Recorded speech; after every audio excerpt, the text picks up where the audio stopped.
যতদিন বাংলা ভাষা এবং বাংলাদেশ থাকবে ততদিন হাসান হাফিজুর রহমানের এই ম্যাগনাম অপাস কাজটি শাশ্বত চিরায়ত হয়ে থাকবে, সবসময়ের জন্য প্রাসঙ্গিক হবে।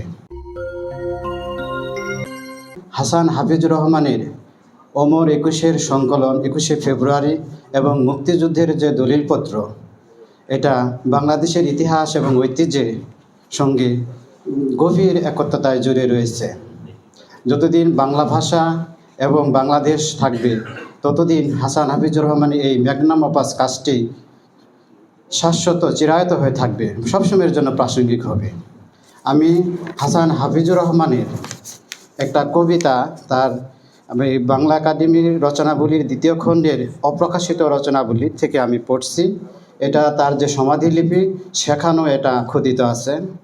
হাসান এত তারা কিসের, পরম গুরু যুগ যুগান্ত ফুটায় মুকুল, তার তো তাড়াহুড়ো নাই, বললাম হেসে তার হাতে আছে যুগ যুগান্ত, আমার যে মোটেই সময় নাই।